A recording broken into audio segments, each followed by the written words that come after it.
fact has hinted that they will be boosting. So far there was a trimming of production. They will be boosting supply going forward. How are you looking at that macro situation and crude impact on crude overall on the pricing as well? Actually, it is basically not increasing, I will say. It is a partial restoration of what was cut down earlier. It was earlier cut down to a much larger extent. Now, slowly, every quarter or every few months, they are bringing back those figures, and still they have not reached to where they were 3 years back or 4 years back. So it is basically restoration of whatever was earlier kept as capped. And that is what the hint that we got, or that is the sense that we got, that they are also trying to bring a stability to the whole oil market, which is in their favor also, because they also get a sense of what kind of revenues they are going to get in coming future or in the coming year for their budgeting. And it gives a good sense to us also, because we also understand where do we stand in terms of what amount of outgo will go in terms of billions of dollars that we will be going to spend as India or as Indian Oil in the coming year. So what's the sense? The sense is that today we are at, when we are talking today, we are at $68.5 to a barrel or something. The sense is that it is going to come down and it will be hovering around 65 somewhere. My sense it is more 60 to 65 range. It will be there. And this is because so much uncertainty is there in the world today that some premium or some penalty, I'll say, is always there in the crude barrels because of this uncertainty. Because every day some new news is coming, some different news is coming, different view is coming, different set of statements are coming, and everything has to be factored it into dollars per barrel. So that's why it is at 68 or 69 today. But if everything is normal, if we go by normal supply chain, supply demand kind of a scenario, it will certainly cool down and it will come to 65 or below 65. So cool off, will it mean for retail consumers, will it mean a lower price in terms of retail petrol, diesel, etc.? Should that be something they should be looking out for? I always say that whatever we earn, it is going into capex. Whatever we earn today, it either goes back to the government as dividend, 50% of it, or to the other stakeholders also, and the balance of it goes into the capex. And capex is today ultimately necessary for the company, for India to develop, for India to grow, and for India to meet its energy demands going forward. We have to do capex. If I don't do capex, tomorrow we will face a very severe problem.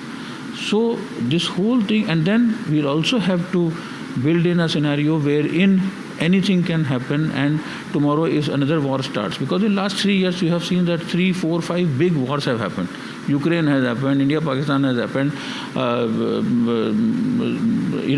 Iran has happened, then Israel versus Hamas has happened. So there are so many things are happening all across the world.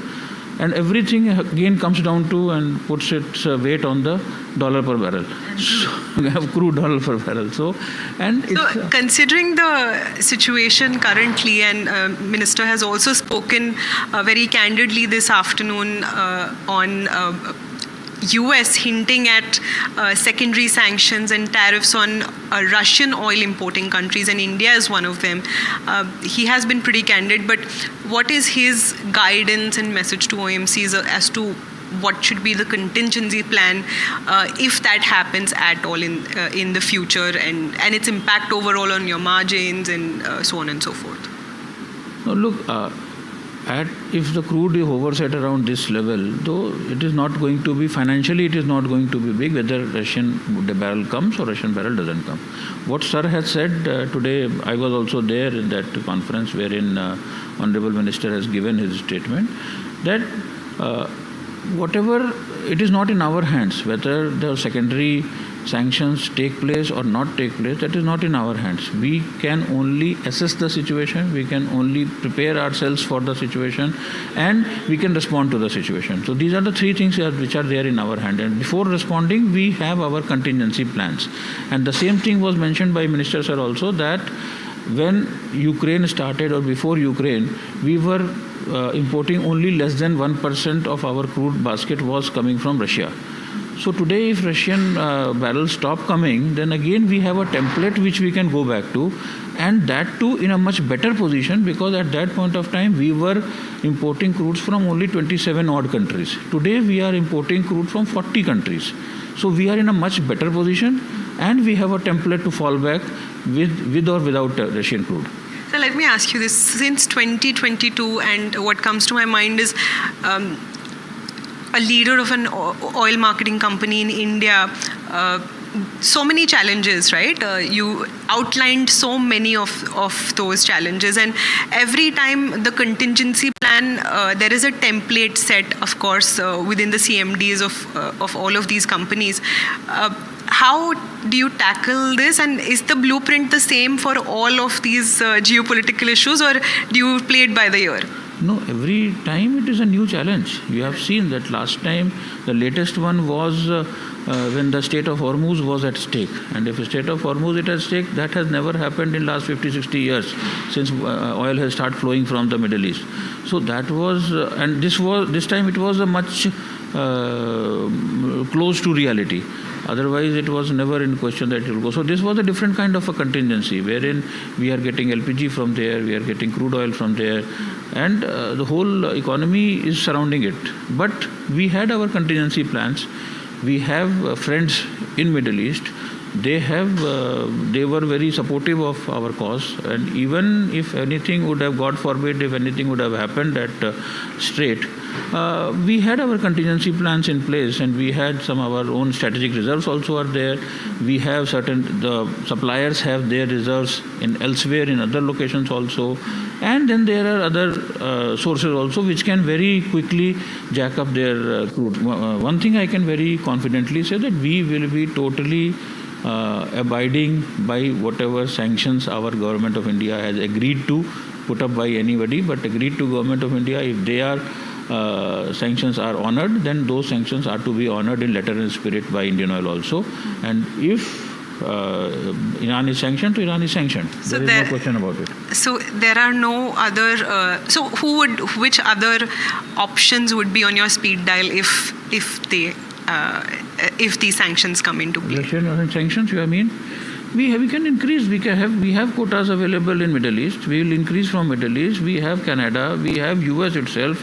We have Mexico. Gulf of Mexico is there. We have Brazil is there. We have Guyana is coming up, not to the total extent, but Guyana is there. We have n number of options which can come through. So it is not. I told you, before Ukraine, we were buying without Russian also. We were managing without any Russian crude. So if Russian crude dries up today, tomorrow for me, then also we have a template which we'll go back to, and we'll be in a much better placed position than compared to 2022. It's a better situation because we have number of sources are increasing right now, and there is enough crude in the market. That is what is reflected by the price of crude today. It is 65, 69, 68. So it reflects that supply demand is pretty much well balanced here right now. You have said your expectation is that it'll go down, in fact, the crude prices. But if it had to spike up, say 10 to 15% per barrel, what is the trigger point or stress that you would see on margins? Anything beyond 70 or 75, it brings in stress to our balance sheet. And at that point of time, it is a zero-sum game then. Then we will have to look for variations, and then maybe we'll have to make some corrective changes also. But anything beyond 75 creates a stress for us. Just one specific question on Venezuela. Have they signaled that they are ready to engage specifically with Indian OMCs? And are there any early stage talks ongoing for heavy crude supply once these legal barriers ease out? No, there is no question of talks when the sanctions are in place. So there is no question of talks, but we are very confident. We have contacts. So if the sanctions go, then we will be very happy to take the Venezuelan crude or Iran crude or whatever crude is there. But only thing is, it has to be sanction proof. If it is sanction proof, then we are there. On that note, the final question, LPG subsidy is something that you're going to be given by the Finance Ministry. In fact, has said that soon there will be, the payout will come through for the losses. One on that. And second, in terms of sourcing, Minister also spoke about LPG and other natural gas sources. How are we going to tune that for IOCL going forward?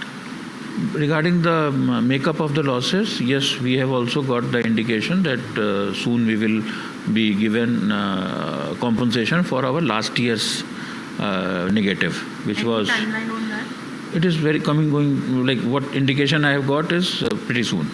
I can tell you that. The other thing that you said, that LPG sourcing and LNG sourcing diversification, that is a constant effort. That is a constant effort that we are making. That for ensuring the energy security, I should have different sources of LNG and LPG. And in the process, yes, we are working out with we have already done some deals for LNG. GAIL has done some deals for LNG. We have done some deals for LNG basically, which are coming for Henry Hub based, and they are coming from US ports basically. So that is there. Plus we are buying good amount of LNG in spot from US sources. So that is going on, and that is as per commerce. Everything has to come from commercials. If my commercials are helping me, they are good for me. I am buying LNG, LPG, crude from any geography, any source. There is no restriction or there is no guidance from government, from ministry, from anybody that you have to go for A geography or A country or a B country or a B geography. That is not there.